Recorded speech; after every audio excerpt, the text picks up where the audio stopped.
Hi guys, welcome to the Random Burrito, where we talk about books, food, gaming, pop culture, and sometimes occult stuff.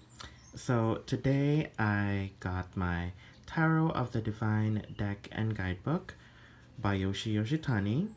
I ordered this from Fully Booked, and it was a bit challenging because it's always out of order at the website, so I had to place an order specifically for this. Came in around 3, 4 weeks after, so I'm happy about that. And if you know me, you know I love mythology, and mythology is a collection of archetypes and stories from different cultures, and tarot also works through archetypes, which I think is a good synergy for these two to work. And here we have the deck that's greatly inspired by the myths and fairy tales and folklore from all over the world. And it's nice to, get a piece of every nation and culture and soak it in and enjoy their stories of their people. And it's the pandemic season, pandemic times. We can't travel yet, so this will do for now. So it comes in this really sturdy box, and as you saw earlier, it opens like a book. I've already opened and used this deck a bit actually because I do a ritual where I welcome them to my craft, do an interview, so to speak, with the deck, and I've already used it in one reading. And we have here the guidebook, Tarot of the Divine, and you have the opening page. It says, "Welcome, listener, seeker, speaker." There. And gives you like the symbology, sample spreads, and you can see each card in full colored detail with, the person or the image on the deck, along with its country or nation of origin, what it means, upright as well as reversed meanings. Alright, so pretty standard and pretty good guidebook. So the backs look like this. They are perfectly reversible. The cardstock is on the thicker side, which I like. I don't riffle shuffle, so that may be a challenge if you do. They don't have any gilded edges, but that's okay. So let's take a look at the cards themselves, starting with the Fool. Right. So they do have this children's novel quality of coloring to them. The colors are very vibrant. So the Fool is represented by a little mermaid, signaling new beginnings. Alright. We have the Magician, the fairy godmother who made everything come true, who manifests dreams into reality. Because that's what the Magician card is all about. We have, this is Scheherazade. And she is the narrator, main character of the Arabian Nights. And just like the High Priestess, she's knowledgeable, she's wise beyond her years. The Empress, we have Our Lady of Guadalupe. Look at the roses, look at the flowers. They look really wonderful.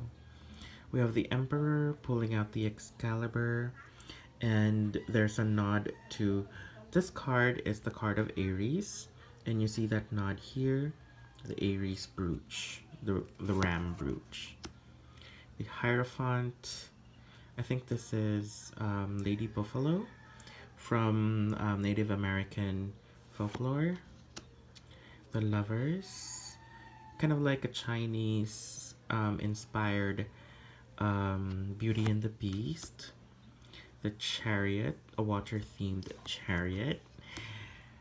Judging from the hair and the outfit, this is a Gaelic or a Scottish folklore. We have the Hermit. The stag looks like a Patronus. The Wheel of Fortune is Anansi. We have Justice, and I think this is from the Chosun era, Korea. We have the Hanged Man, Sleeping Beauty. I honestly don't know where this is from, but it looks menacing. We have Temperance. I see some Buddhist themes with the lotus and the many hands. Really wonderful. The Devil is really alluring. The simple colors and the contrast. We have the Tower. Okay. Rapunzel's Tower, to be exact. We have the Star. And judging from the outfit, she's giving me Eastern European realness. We have the Moon. I think this is Princess Kaguya from the Japanese folklore. We have Horus or Ra, I think, from Egyptian mythology. For Judgment, we have Sun Wukong from Journey to the West. This is the Monkey King. We have the World. Alright. Not my first choice for imagery of the world, but looks gorgeous nonetheless. And now we're on to the minors. We have the suit of wands. We have the brush, which is fitting because the Ace of Wands is the start of something creative, something passionate. We have the Two of Wands. Okay. Three of Wands. The Four of Wands. Marriage, celebration. The Five of Wands. Competition. The Six of Wands reminds me of the Dora Milaje from the Black Panther movie. Really gorgeous colors. Next we have the Seven of Wands. The Eight of Wands. The Nine of Wands. This is actually Baba Yaga's house. We have the Ten of Wands. For the Queen of Wands we have Pele. The Knight of Wands. The Page of Wands. And the King of Wands. The Phoenix. Alright. I think our friend James Nico would very much love that card. Next we have the Ace of Swords.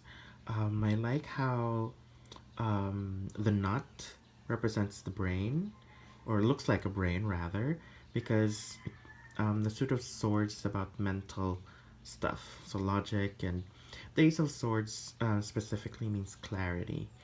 And just like the many knots, with just one sword you can untangle them and get a lot of clarity. Next we have the Two of Swords, very badass. The Three of Swords, she looks in pain. The Four of Swords, we have Fenris, I believe. The Five of Swords, I believe this was when Set chopped up Osiris, and this is Isis weeping. The Six of Swords, very Grecian. The Seven of Swords, we have the coyote, or the jackal, which is a traditional animal linked to trickery, or the trickster. We have the Eight of Swords, the Nine of Swords. I think this is the Oracle. The Ten of Swords, also looking very painful. We have the Page of Swords, looking youthful. The Knight of Swords in mid leap. We have the Queen of Swords. Oh, that's very beautiful. Wow, the details. Amazing. And the King of Swords. Looks like a hippogriff.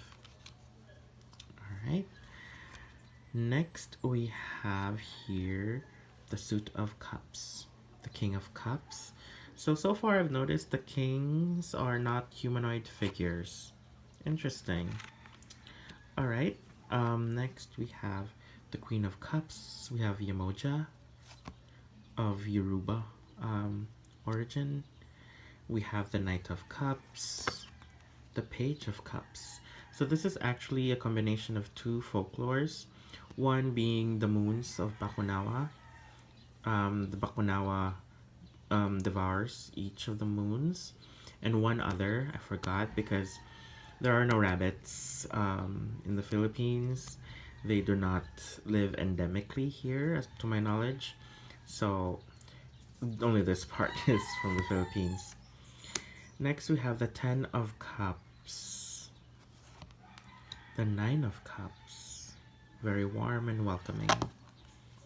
We have the Eight of Cups, very solemn. Next, we have the Seven of Cups. I think this is Aladdin. The Six of Cups, the Five of Cups. Oh, could this be La Llorona? Next, we have the Four of Cups. I love the Ming Dynasty details here. Very wonderful. Next, we have the Three of Cups. The Two of Cups. So this, when I was still searching for images of the deck, this was one of the cards that got my attention. This is Gilgamesh and Enkidu from the Epic of Gilgamesh, which is, according to most scholars, one of the earliest records of same-sex relationships. So hats off. Next, we have the Ace of Cups. So this reminds me of the way they made sake from Your Name, Kimi no Nawa. I think this is like Musubi's sake. And now we're here on the Suit of Coins or Pentacles. So, yep, it confirms my theory that the kings of the court cards are not humanoid figures, which is an interesting choice. So this is the World Tortoise. I think they're called Genbu. We have the Queen of Pentacles, the Queen of Coins, this mud-colored woman with a vibrant snake, really wonderful. The Knight of Coins, the Page of Coins, Ten of Coins, financial and material abundance. The Nine of Coins, oh, watermelons. The Eight of Coins, the Seven of Coins. Ooh. Is this Mayan or Aztec? We have the Six of Coins, and judging from the look of her, I think this is of Inuit origins. The Five of Coins, oh, the little matchmaker. Little match girl, rather, sorry. We have the Four of Coins. I think this is a condor or a vulture. The Three of Coins. The Two of Coins. And the Ace of Coins. Wow. The art style just blew me away. I saw them online. They looked really gorgeous. But now that they are up close, I get to see them up close and personal. I am just floored by how gorgeous they are. I mean, look at them. So I think this is a deck that I would mostly use if my client hasn't had any experience with tarot before. The images look approachable. You know, most people, especially here in the Philippines, they have this notion that tarot is quote unquote evil. So this imagery would hopefully make them warm up to the idea of getting a reading, maybe, that it's not evil like what people say. And I just love mythology. I love stories told across generations. I think mythology is, other than a rich source of literature. It is a great insight as to how early people made sense of the world around them, you know? And I think this is really wonderful. If you're into mythology, if you love the art style, if it speaks to you, go ahead and grab this one. I bought this for 960 pesos, which is honestly very cheap for this quality, for this caliber of deck. Most tarot decks are like 1,000 pesos above. So that's almost like what, $20 and above. So this is really a good buy. And actually there's a separate book sold. It's called Beneath the Moon. So it gives you more details, or it gives you the story for each of the cards here. So that's like a collection of 78 stories in one. I already ordered it via Amazon because, again, fully booked, ran out of it. So it's coming, it's on the way. I'll make a separate video for it. But for this deck, that is it. I hope you guys enjoyed looking through the decks as much as I did, looking through the cards as much as I did, and I hope to do more readings for you with this deck. So hope you have a great rest of the day and enjoy. Stay safe. Bye bye.